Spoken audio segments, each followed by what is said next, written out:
तो हेलो मेरे प्यारे बच्चों, आप लोग का स्वागत है स्टोलियम क्लासेस में। आप लोग कैसे हो? उम्मीद करते हैं आप लोग मस्त होंगे, स्वस्थ होंगे और अच्छे से मन लगाकर प्यारे बच्चों अपने अपने पढ़ाई में व्यस्त होंगे। प्यारे बच्चों, इस क्लास को शेयर कर दीजिए अपने अपने दोस्तों के पास, भाइयों के पास, बहनों के पास, जहां भी क्लास को शेयर करना है क्लास को शेयर कर दीजिए। क्लास अच्छा लगे तो क्लास को लाइक भी कर लीजिएगा, ठीक है। चलिए आज हम लोग क्लास 10th के मैथ्स ठीक है, क्लास 10th के मैथ्स का सब्जेक्टिव क्वेश्चन करने जा रहे हैं, ठीक है। तो चलिए स्टार्ट करते हैं। सबसे पहला क्वेश्चन यहाँ पर कर रहा है कि बताइए 3+11+19+... का योगफल ज्ञात करें। इसमें योगफल ज्ञात करना है, यानी कि एसएन एसएन ज्ञात करना है। तो चलिए बनाते हैं इसको, ठीक है। सबसे पहले तो सॉल्यूशन लिखेंगे हम लोग। सॉल्यूशन, यहाँ ए का मान कितना दिया हुआ है तो लिखेंगे दिया गया है, दिया गया है, ठीक है बाबू। ए का मान यानी कि प्रथम पद कितना है तो प्रथम पद यहाँ पर बाबू 3 है, तो 3 हम लिख देते हैं, ठीक है। डी का मान कितना है बाबू तो डी का मान यहाँ पर देखिए, डी का मान कैसे निकलता है, दूसरा पद में से पहला पद को घटाने पर डी का मान निकलता है। तो यहाँ पर दूसरा पद कितना है बाबू, दूसरा पद 11 है और पहला पद 3 है, तो 11 में से 3 को घटा दो तो कितना बचेगा, तो हमारे पास बचेगा 8, ठीक है। उसके बाद यहाँ पर टीएन कितना दिया हुआ है, यानी कि लास्ट वाला पद कितना दिया हुआ है तो टीएन बराबर दिया गया है 67, यानी कि 67, ठीक है। हमें निकालना क्या है, योगफल निकालना है, यानी कि हमें एसएन निकालना है। तो हम एसएन लिखते हैं, एसएन बराबर वाट, ठीक है। तो हमको ये बताओ बाबू एसएन का फॉर्मूला क्या होता है, तो एसएन बराबर फॉर्मूला होता है n/2 into 2a plus n-1 into D. ये होता है हमारा एसएन का फॉर्मूला। तो हमको ये बताओ क्या हमको एन का मान पता है तो नहीं, एन का मान हमें नहीं पता है। तो सबसे पहले हम एन का मान निकालेंगे, ठीक है। तो एन का मान निकालेंगे टीएन के फॉर्मूले से। तो टीएन बराबर फॉर्मूला क्या होता है, टीएन बराबर फॉर्मूला होता है ए प्लस में n-1 इंटू डी होता है, ठीक है। अब उसके बाद टीएन का मान कितना दिया हुआ है 67, तो यहाँ पर हम लिख देते हैं 67, ठीक है। ए का मान कितना है बाबू 3, तो यहाँ पर हम लिखते हैं 3 प्लस में n-1 तो n-1 इंटू डी। डी का मान कितना है बाबू 8 है, तो यहाँ पर हम लिखते हैं 8, ठीक है। अब उसके बाद करना क्या है, देखो 67 है तो 67, अब ये 3 प्लस में तो इस तरफ आ जाएगा तो क्या हो जाएगा माइनस में, तो यहाँ पर माइनस में 3 बराबर में क्या हो जाएगा n-1 इंटू में 8, ठीक है। अब 67 में से 3 को घटा दो तो कितना बचेगा, जब 67 में से 3 को घटाएंगे तो यहाँ पर हमारे पास बचेगा 64 बराबर में क्या हो जाएगा n-1, नहीं तो देखो यहाँ पर डायरेक्ट गुना करो, n में 8 से गुना करो तो 8n होगा, ठीक है। माइनस है तो माइनस 1 में 8 से गुना करो तो 8 हो जाएगा, ठीक है। अब उसके बाद 64 है तो 64, अब देखो ये 8 माइनस में है, क्या है माइनस में 8 है, तो इस तरफ आ जाएगा तो 8 प्लस में हो जाएगा, प्लस में 8 बराबर में 8n। अब इसको जोड़ो, 8 और 4 कितना होता है 12 के, 2 हाथ में 1, 6 और 1 7 यहाँ पर हो जाएगा बराबर में 8n। अब देखो जब 8 यहाँ पर गुना में है तो इस तरफ आ जाएगा तो भाग में हो जाएगा, तो 72/8 बराबर में क्या हो जाएगा n, 9×8 = 72, तो n का मान कितना आ जाएगा बाबू, n का मान हमारा आ जाएगा 9।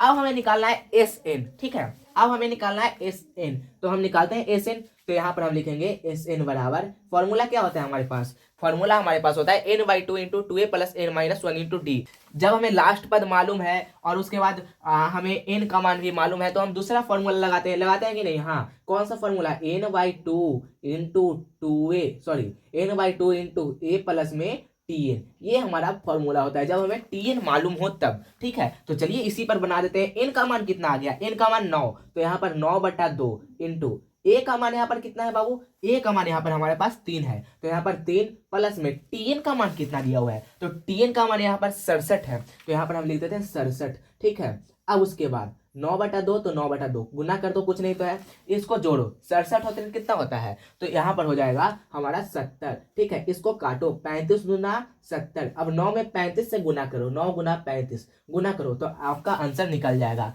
9×5 = 45 के 5 हाथ में बचा कितना बाबू 4। उसके बाद 9×3 = 27, 27 और 4 कितना होता है तो 27 और 4 होता है 31, तो 315 आपका सही आंसर हो जाएगा, ठीक है। आई होप आपको ये समझ में आया होगा। कुछ नहीं करना था, यहाँ पर दिया हुआ था कि इतना एपी है जिसमें 67 पदों जिसमें योगफल निकालना है, क्या करना है योगफल, यानी कि एसएन का मान निकालना है, तो हम एसएन का मान निकाल दिए, ठीक है। नेक्स्ट चलते हैं क्वेश्चन नंबर दूसरे की ओर, ठीक है। अब यहाँ पर क्वेश्चन नंबर दूसरा करा है कि बताइए एक 7 मीटर लंबी सीढ़ी दीवार के साथ 30 डिग्री का कोण बनाती है, ठीक है। कितना मीटर सीढ़ी लंबा है 7 मीटर, कितना कोण बना रहा है 30 डिग्री का कोण बना रहा है, ठीक है। दीवार पर उस बिंदु की ऊंचाई ज्ञात करें जहां सीढ़ी को स्पर्श करती है। यानी कि हमें यहाँ पर ज्ञात क्या करना है, तो हमें ज्ञात करना है दीवार की ऊंचाई ज्ञात करनी है। ठीक है, जहां पर जो सीढ़ी है उस दीवार को स्पर्श यानी कि छूती है। तो सबसे पहले तो हमको ये बता सकते हैं कि ये किस चैप्टर का क्वेश्चन है। तो ये जो है ये चैप्टर नंबर 9 ऊंचाई और दूरी का क्वेश्चन है, और ये बहुत ही आसान क्वेश्चन है, आपसे बन जाना चाहिए। ठीक है, तो चलिए इसको हम बनाते हैं। तो सबसे पहले यहाँ पर हम लिखते हैं सॉल्यूशन, यहाँ पर हम लिखते हैं सॉल्यूशन। ठीक है, क्या कह रहा है बाबू कि 7 मीटर लंबी सीढ़ी दीवार के साथ कितना डिग्री का कोण बनाती है, 30 डिग्री का कोण।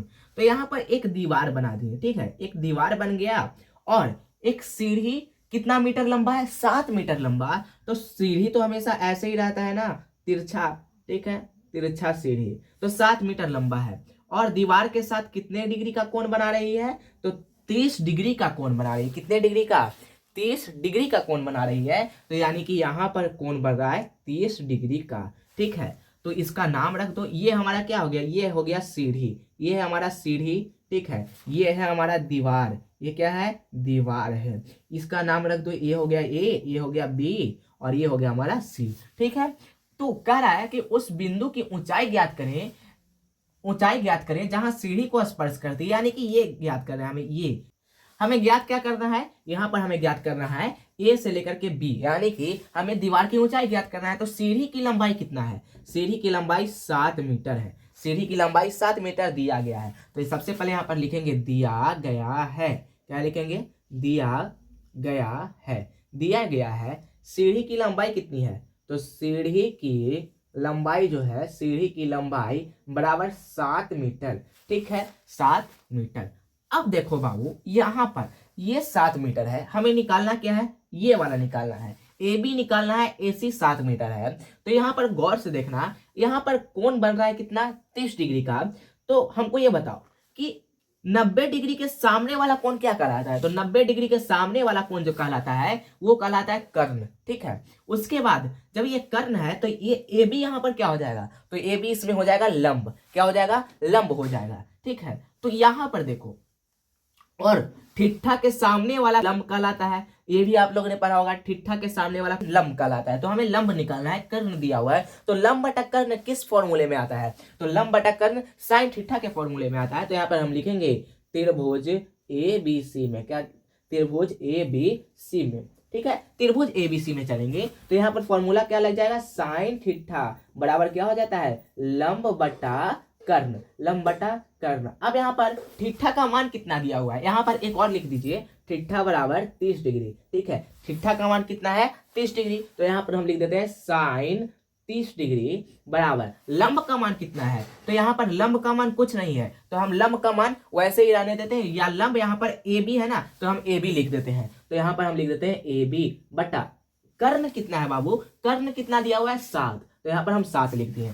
अब देखो साइन 30 का मान कितना होता है, साइन 30 का मान 1/2 होता है। तो 1/2 बराबर में ए बी बटा क्या हो जाएगा बाबू, 7 हो जाएगा। ठीक है, अब उसके बाद करना कुछ नहीं है, बन गया, यहाँ पर बस गुना कर दीजिए, तिरछा तिरछी ए बी में 2 से गुना करेंगे तो यहाँ पर हो जाएगा 2ab बराबर 7 में 1 से गुना करेंगे तो यहाँ पर हो जाएगा 7। तो यहाँ पर देखो बाबू ए बी बराबर क्या हो जाएगा, ए बी बराबर हो जाएगा 7/2। ठीक है, तो यानी कि इसकी जो लंबाई होगी, इसकी जो लंबाई होगी, दीवार की लंबाई 7/2 मीटर होगी। ठीक है, या तो इसको आप दशमलव में बदल दीजिए, 2 है इसको भाग दे दीजिए, 3 2 तिहाई 6, 7 में से 6 गया तो 1 ऊपर से यहाँ पर दशमलव बैठाएंगे 0, तो 2 पचे 10, यानी कि 3.5 मीटर क्या हो जाएगी, 3.5 मीटर दीवार की ऊंचाई हो जाएगी। और हाँ, एक और बात याद रखिएगा कि बाबू ऊंचाई और दूरी में लास्ट में हमेशा एक बात लिखना पड़ता है, तो यहाँ पर लिख देंगे इसलिए दीवार की ऊंचाई, दीवार की ऊंचाई कितनी हो जाएगी, दीवार की ऊंचाई 3.5 मीटर होगी, इसलिए दीवार की ऊंचाई 3.5 मीटर होगी। ठीक है, आई होप आपको इतना ये समझ में आया होगा। ठीक है ना, नेक्स्ट चले क्वेश्चन नंबर आगे हम बढ़ते हैं। ठीक है ना, नेक्स्ट चलते हैं। अब यहाँ पर क्वेश्चन नंबर 3 करा कि बताइए सिद्ध करें कि cosec theta minus cot theta का होल स्क्वायर बराबर 1 माइनस कॉस थीटा बट्टा में 1 प्लस कॉस थीटा। सिद्ध करके इतना लाना है। ठीक है, इसको पूरा LHS को पूरा सिद्ध करना है और LHS को सिद्ध करके RHS लाना है। ठीक है, तो चलिए बनाते हैं। सबसे पहला यहाँ पर सॉल्यूशन लिखते हैं, ठीक है, सॉल्यूशन लिखते हैं। LHS से चलेंगे, ठीक है बाबू, LHS से। तो LHS कितना दिया हुआ है हमारा, तो कॉसेक थीटा माइनस में कॉट थीटा का होल स्क्वायर, ये है हमारा LHS, ठीक है। अब हमको बताओ कॉसेक थीटा का फॉर्मूला साइन में, तो कॉसेक थीटा का फॉर्मूला साइन में क्या होता है, तो कॉसेक थीटा का फॉर्मूला साइन में होता है 1/sin थीटा, होता है कि नहीं, हाँ होता है। अब माइनस कॉट थीटा का फॉर्मूला बताओ साइन और कॉस में, तो कॉट थीटा का फॉर्मूला होता है कॉस थीटा बटा साइन थीटा, ये होता है, इसका होल स्क्वायर है, तो इसका हम होल स्क्वायर कर दिए। अब उसके बाद क्या करना है बाबू, देखो इन दोनों का एलसीएम लो, तो एलसीएम लेंगे तो वही सेम आएगा, साइन थीटा तो यहाँ पर साइन थीटा ही आएगा। साइन थीटा और साइन थीटा दोनों को भाग दो तो एक बार में कटेगा, ऊपर एक है, ठीक है, तो एक में एक से गुना करेंगे तो एक आ जाएगा, माइनस साइन थीटा को साइन थीटा से भाग दो तो यहाँ पर बाबू एक आएगा, और ऊपर में क्या है कॉस थीटा, तो कॉस थीटा में एक से गुना करेंगे तो हमारे पास कॉस थीटा ही आएगा, और स्क्वायर है तो स्क्वायर। अब देखो बाबू ऐसे करने का मतलब होता है कि ऊपर का भी पूरा स्क्वायर है और नीचे का भी पूरा स्क्वायर है, तो यानी कि हम इसको ऐसे कर देते हैं 1 माइनस कॉस थीटा का होल स्क्वायर। अब साइन थीटा का होल स्क्वायर यानी कि हम लिख सकते हैं साइन थीटा को साइन स्क्वायर थीटा, तो हाँ हम इसको लिख सकते हैं। अब उसके बाद करना क्या है, देखो गौर से, यहाँ पर देखो 1 माइनस कॉस थीटा का होल स्क्वायर है, तो क्या हम इसको ऐसे लिख सकते हैं 1 माइनस कॉस थीटा इनटू में 1 माइनस कॉस थीटा, तो हाँ हम इसे अवश्य लिख सकते हैं। ये कितनी बार है, स्क्वायर करने के बाद ऊपर माथा पर कितना है इसका 2 है, तो ये कितनी बार है, 2 बार है, तो हम इसको 2 बार लिख दिए, ठीक है। अब बट्टा में यहाँ पर क्या हो जाएगा,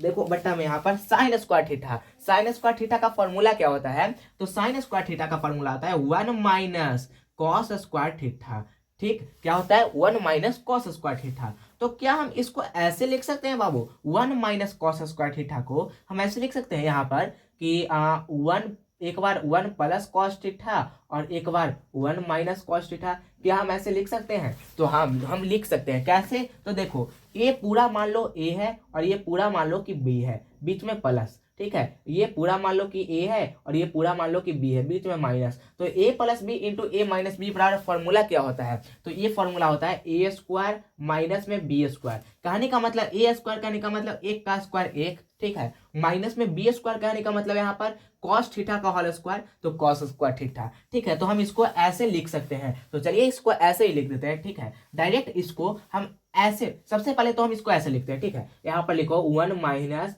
कॉस स्क्वायर थीटा, सबसे पहले हम यहाँ पर लिख दें कि आपको समझ में आए, ठीक है। इसको हम ऊपर इरेज कर देते हैं।